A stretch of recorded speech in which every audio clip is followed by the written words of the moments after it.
The overall past, including those progress learners that were not able to support, stands at 76.2%, which is a drop,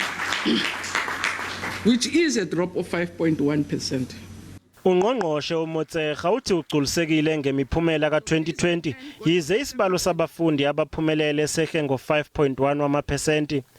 Uthi ubelindele isimo ukuthi sibe sibe ukudlula lokhu ngenxa ukuthi abafundi babe nonyaka onzima ngenxa yokubhebhetheka kwegciwane icorona. As much as we had a drop, I'm really grateful to all South Africans for having helped us, because in essence I was expecting a bloodbath. And I am very grateful and appreciative of our teachers, our learners, that indeed they held their own in very difficult conditions.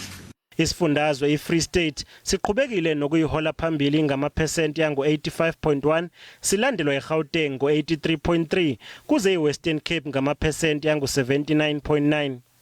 uNgqongqoshe uthi ugculisekile ngokuthi isifundazwe iKwaZulu Natal senyukele endaweni yesine. KZN was highly impressed with KZN. It's a big province. It has the most learners in the country and a very difficult terrain. They went to position number 4. So KZN got 77.6%, but also it declined with 3.7%. uMotshekga uthi senyukile nesibalo sabafundi abaphumelele ngamalengiso. Uphinde wahalalisela owengamele ezemfundo eGauteng uPanyaza Lesufi ngokuthi izifunda eziyisithupha kwezilishumi eyihambe phambili kuzwelonke ezaseGauteng.